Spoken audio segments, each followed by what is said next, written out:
Hello, and welcome to Mumbo Cinemuck. So this is the second installment in a two-part Cinemuck Duda, all about the 5 scariest films of all ever, according to me. And it is according to me. You know, don't be shouting at me, "Oh, you trollop! Them films, nothing but wankers, nothing scary about them. You trollop." They worked for me, that's all I know. I mean, they may not work for everyone. And also, I've tried to keep things, you know, within the realm of the uncanny and the eerie and the bumps in the nights and what have you not. Certainly there are plenty of films outside of that sphere that are far scarier. The War Game. Certainly, far scarier than anything I've mentioned or will mention. But you know, I'm content if you see something that makes you, oh, you know, jump back on the sofa a bit. I don't need to have you jumping under a bus, for Christ's sake. At this distance, the heat wave is sufficient to cause melting of the upturned eyeball.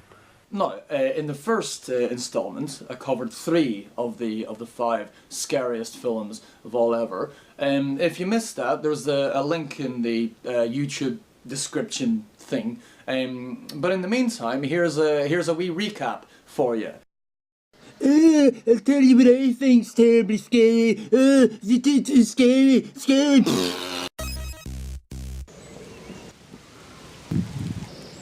So, the next on the list is Lake Mumbo. Lake Mumbo is a desperately eerie mockumentary about a whole bunch of fucked up besieging the family of this girl here, Alice Palmer, in the wake of her death. Now, initially, we're sort of piecing together the ins and outs of the death itself. What class of death did she die, you might be asking. We know that she was on holiday with her family, that she disappeared, and that before long her body was being dragged from these waters here. But was it an accident? Did she maybe kill herself? Was she murdered even? Does this sketchy looking old lettuce have anything to do with it? So these early sections are all they're all incredibly affecting and beautifully observed as well. The performances are all very, very convincing, and the whole thing feels incredibly authentic. It feels like a genuine documentary, and a beautifully shot one at that. But thrumming away underneath it all is this really unsettling vibe, a sort of malicious melancholy. Some of the shots of, you know, empty rooms and back gardens and things like that. They're like spaces you might glimpse in the throes of fucking sleep paralysis or something. I remember we had the porch light on. Still too, actually, just in case. And why's that?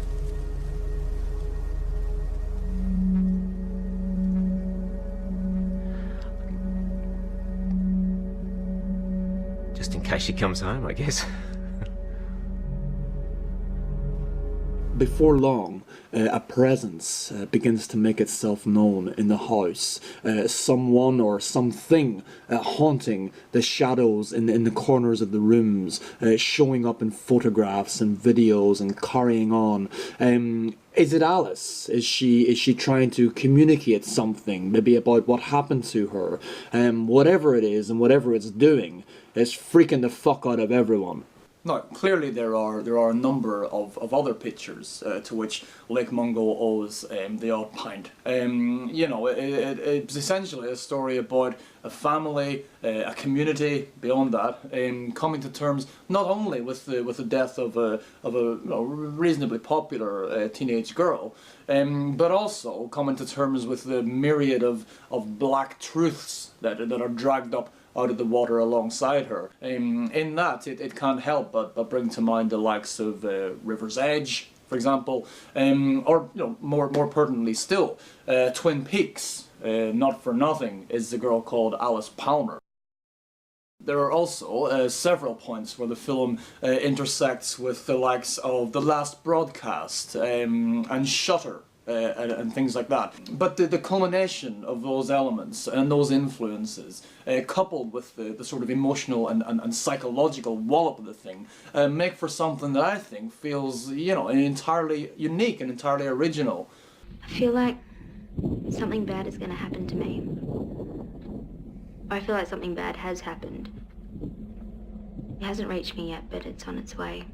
One of the things I find especially fascinating about Lake Mungo is the way in which it merges the you know what Stephen King called the bad place of your traditional ghost story, or, you know, classic horror narrative. You know, the house at the end of the street that no one wants to go near, or the abandoned asylum, or, you know, anywhere that poor people might have any reason to gather. Merges that with the much more abstract bad spaces of you know, modern horror, sound recordings, CCTV footage, VHS tapes, you know, recorded Skype chats, for Christ's sake. This is where, you know, where phantoms are found nowadays. On here, fucking malevolence bleeding out from every inch of the thing.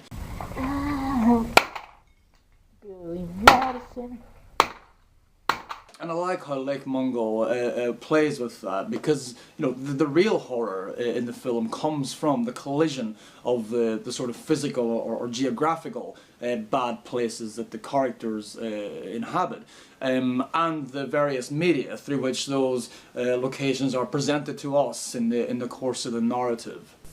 Yeah, basically I've taken that same photo with that composition for, I think, every 3 months for the past 4 years.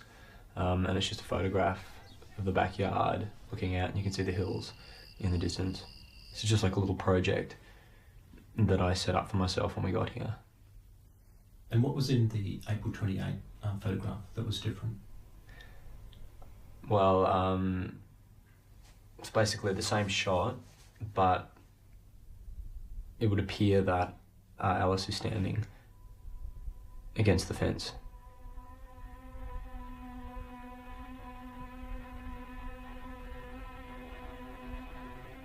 Now, there are many sequences in Lake Mungo that I found especially eerie and especially unsettling, but there is one scene in particular which revolves around a piece of recovered mobile phone footage that, honest to Christ, tormented me for weeks. It made me nauseous, and I don't mean nauseous like, oh, I just saw a man bite his own bell end off through his own arsehole. Properly sick to the very back of my being, existential sickness it brought to me. I mean, I'm overselling it ridiculously, but that's how it worked. That's what it did. It's not so much the imagery, although it's partly that. It's not so much the sound design, well, it's partly that. It's the concept of the thing. The concept made me feel ill. Now, I'm reluctant to even mention it, because as soon as you say something like that, you know, you're inviting people to race to YouTube. Lake Mungo, scary phone, fuck. And then they're disappointed, you know, because they're watching it out of context, squinting to see it on a bloody smartphone, swatting constellations at fucking Facebook chat heads out of the way every fart's end. Of course it's not going to work. Of course it's going to be disappointing. But, you know, if you encounter that as it's meant to be encountered, with all of the foulness of the rest of the narrative falling upon it from the four corners of the frame, you know, if you're anything like me, it will jangle your nerves halfway to the fucking moons of Golgotha. So, one scariest film of all ever left in the pot. But before we get to that, here's a handful of honourable mentions. Scary, scary film, scary, scary film, scary, scary film, scary, scary film, scary, scary film, scary, scary film, scary, scary film, scary, scary film, scary, scary film, scary, scary film, scary, scary film, scary, scary film, scary, scary film, scary, scary film, scary, scary film, scary, scary film, scary, scary film, scary, scary film, scary, scary film, scary, scary film. So there you go, a a bunch of spooky avenues that would be well worth your time to explore if you haven't already done so. Each of those has at least 3 or 4 moments, I'd say, that, you know, they'll bring the heebie-jeebies raining around you like fucking filth from a stuck sow's throat. And at least a couple of them, at least 2 of them, are absolute masterpieces. Martyrs should probably have made the list proper, I think. Not only did it scare me so bad that the fucking eyelids whistled for a fortnight, it's also an incredibly intelligent and thought-provoking film, and one of the best films about the desire to watch horror films that I've ever seen. It's astonishing. So, what is then the scariest film of all ever, according to me? Is it a film about a scary duck? No, it's Ghostwatch. Hello and welcome to Bite Back, the programme in which you, the viewer, take the programme makers to task. And there are hundreds of you who want to do exactly that, following Halloween night, when the BBC pretended to investigate the supernatural in Ghostwatch. So Ghostwatch, written by Stephen Volkin and directed by Leslie Manning, is another mockumentary of a sort, first broadcast on BBC One on Halloween night 1992. The action is divided between the studio, wherein Michael Parkinson and this woman, Dr. Pascoe, are busy bleating on about the ins and outs of the paranormal, and this house in North London, in which Sarah Green and her crew are hoping to capture on film some of the poltergeist activity with which this particular family have, by all accounts, been tormented morning till night. Initially, there's a hint of shenanigans afoot, as is often the case, and as indeed was most likely the case in the whole Enfield poltergeist brouhaha of the 70s, upon which Ghostwatch is loosely based, and upon which apparently The Conjuring 2 will be based to some extent. It seems like the activity has very little to do with the supernatural, and quite a bit to do with the fact that there's a teenage girl in the house at that particular age when things start getting a bit confusing altogether, maybe a bit disturbing. Is she looking for attention? Is she experiencing some trauma of some kind? Why else would she be drawing pictures in her school books of Christ on the cross with a great dirty cock sticking out of him? Soon enough, we learn of the ghost, Pipes. Before long, a whole bunch of horror is afoot. Now, undoubtedly, there's a bit of nostalgia at play here as well. I first saw Ghostwatch on the night that it was broadcast, or I saw 40 minutes of it anyway. Now I was only away and I was tiny. I don't remember being aware that it was a drama.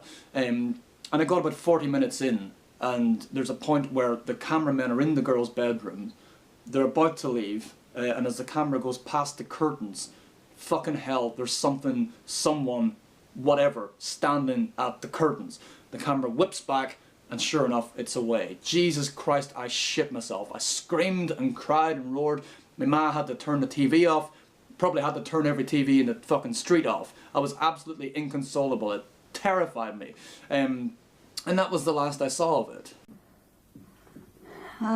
There was a girl at school who claimed to have a recording of it. I badgered her for 3 or 4 weeks before she finally produced this tape. But when I put it in, no Michael Parkinson, no Sarah Green, just this big bloke banging away at this willass, and then someone breaks in through the window with a balaclava and a big sack full of money. That was it. So I never found out what happened, and the image I had in my head of Ghostwatch as the most fucking terrifying and traumatizing thing that anyone had ever heard tell of was never challenged, because there was no way of seeing it to have that dispelled in any way. The BBC have never repeated Ghostwatch, largely on account of the utter shitstorm that it generated. A shitstorm which has many times been compared to the possibly largely apocryphal shitstorm generated by the Orson Welles War of the Worlds radio broadcast.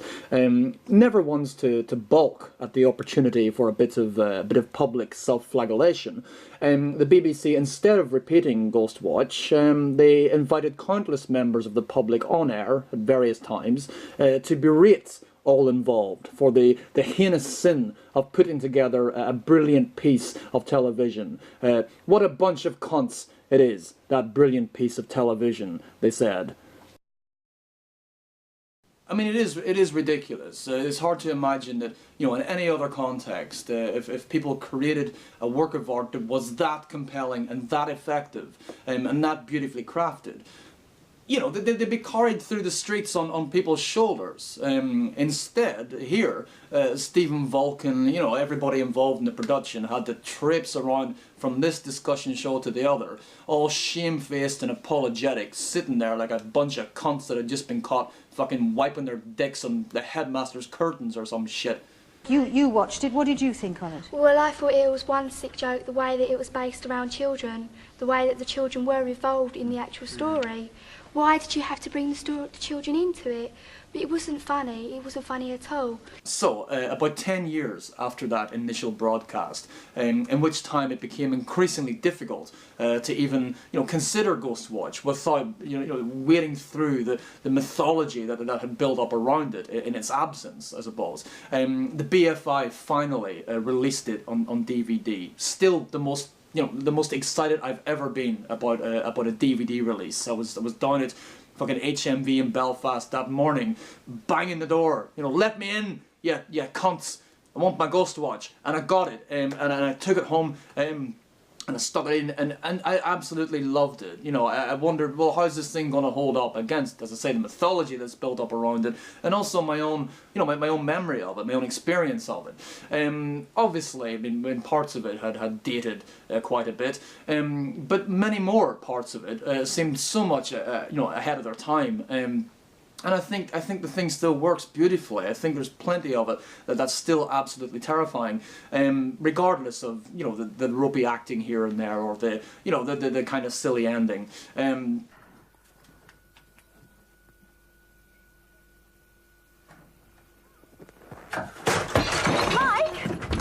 One of the things I really love about it, and it's one of the few films that do this, is that it withholds many of its scares, and as much as it sort of it masks them within the frame, so you can watch the thing multiple times before your eye falls on the particular corner of the image where the scare is nestled, and then when it hits you, Jesus, you know, all this while there's been a fucking reflection of some one-eyed wraith in the corner there that you've never noticed. There are loads of kind of things like that in it, and that's why it stands up so well, as I say, to repeat viewing. I mean, I've seen the thing the fucking 9,000 times now.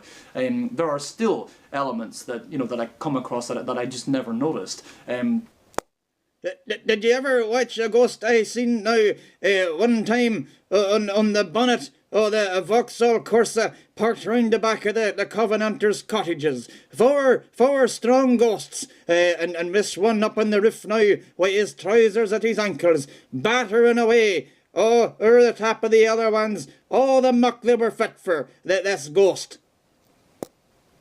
No, I can't say I ever watched that one. No, nor me neither, but for fuck's sake it wasn't for want of looking by. So, there we go. Finally, for Christ's sake, the 5 scariest films of all ever. If you liked it, you know, feel free to subscribe to the channel, or there's a Facebook page you can like if you want. You know, I'll be updating things. I'm going to try and keep things flowing now. I'm going to be putting up a lot of sort of shorter videos focused on one film at a time, things like that, as well as the kind of longer list carry-ons. Yeah. Oh.